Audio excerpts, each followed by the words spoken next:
Outraged by the nomination of John Ashcroft for Attorney General, I worked to organize activists of color around the country, particularly in cities of Philadelphia, Pittsburgh, Trenton, Baltimore, Washington, D.C., and Chicago. There were simultaneous press conferences held to express our outrage. It didn't take long to figure out, however, that we were the only activists of color working on this issue. No Jesse Jackson, no Operation Push, no National Action Network, no Al Sharpton, no NAACP. It was us. And it told us something immediately. It told us that there was something wrong, very wrong in our community. It told us that we need to develop and train a whole new generation of activists and leaders, skilled leaders of color, to work on issues of importance to their communities. It was at that point that the Union of Minority Neighborhoods, or as other people know it, UMN, was born. Horace and Horace's fight, and not just his fight, but the fights he picks, right? Isn't that what this is all about tonight? UMN, you know, what you bring out in people and the way you go about this, it is so important, and it is so needed now more than ever.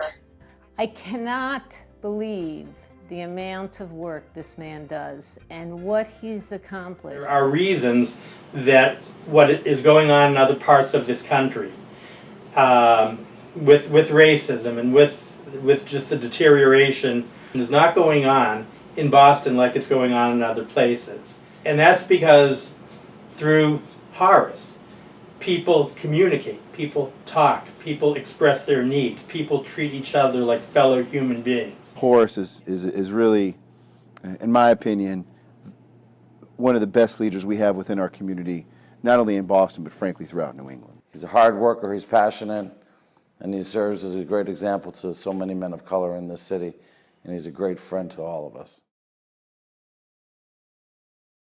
I worked at the Lawyers Committee for Civil Rights and Families Against Mandatory Minimums. And in both jobs, Horace was always an ally in helping us change state law for the better. Is operating with a mission and a sense of purpose that prior to its founding and existence, although there was a need, it wasn't being met. I just really want to thank UMN for the close partnership we've had over the past couple of years.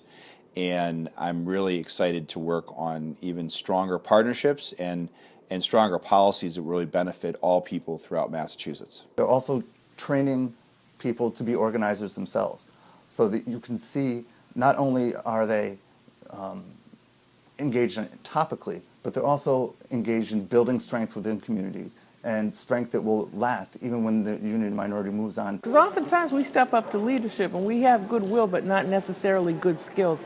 Union and minority neighborhoods exist so that we get or hone the good skills that we have. I'm Jewish, and passionately so, and Horace and I have found such rich common ground.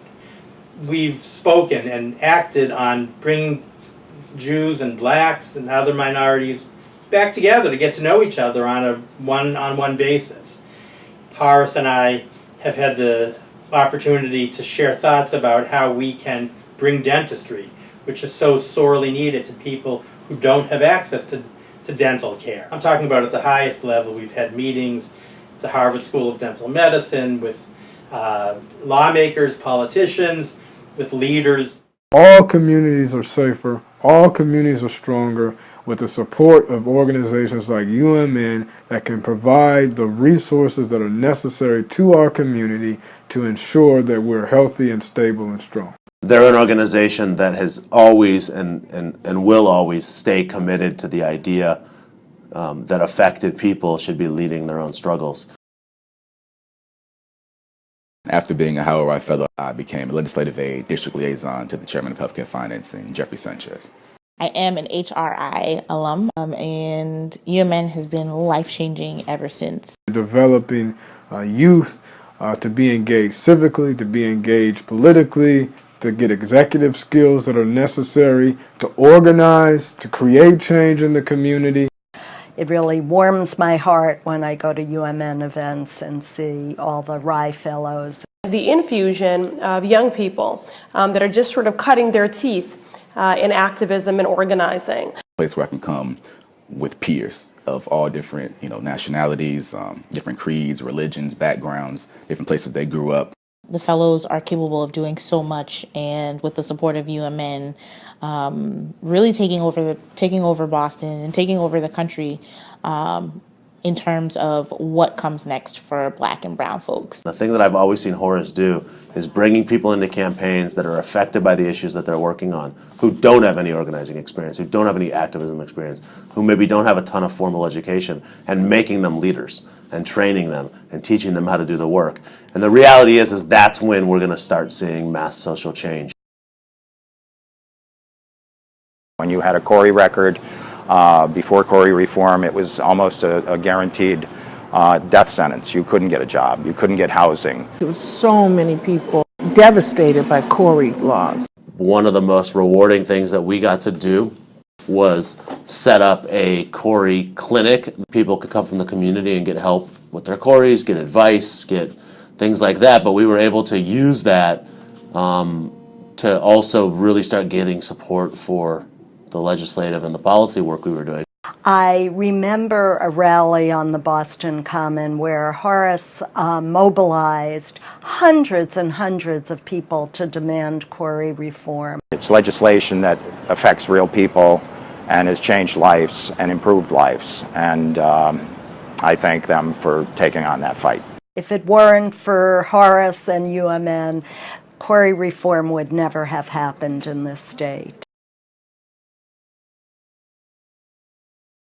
Busing project is incredibly important because it was such a big part of the history of Boston. We held a hearing here, and you saw just how transformative the dialogue was. And you saw people that had been very cold to this conversation, sort of clinging to their trauma and the dysfunction of it all from the past, that had been resistant. We had to sort of, really pull them to even come into the space and to have this conversation. And they left that space changed, and they left that space enlightened. So we have work to do in America. We have a lot of work to do.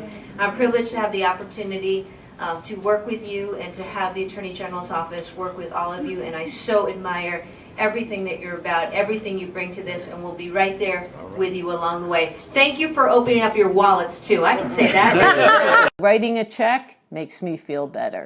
I want to support them because I think political action starts at the local level, and that's what they're doing. For those who are in a position to give, we give with our hearts, we give with our time, and those who are in a position to give, this is a terrific, terrific endeavor.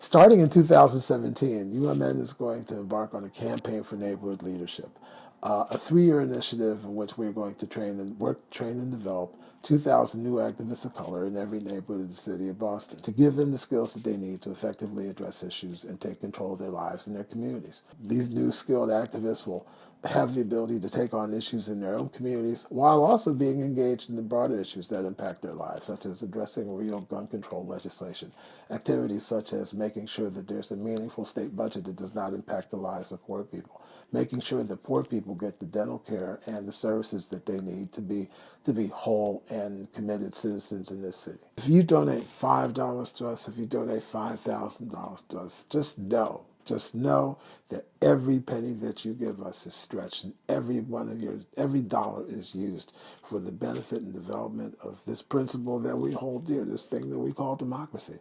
Because after all, how this country exists is by people being genuinely engaged and involved. If we've learned anything from this presidential election, we need more engagement, not less.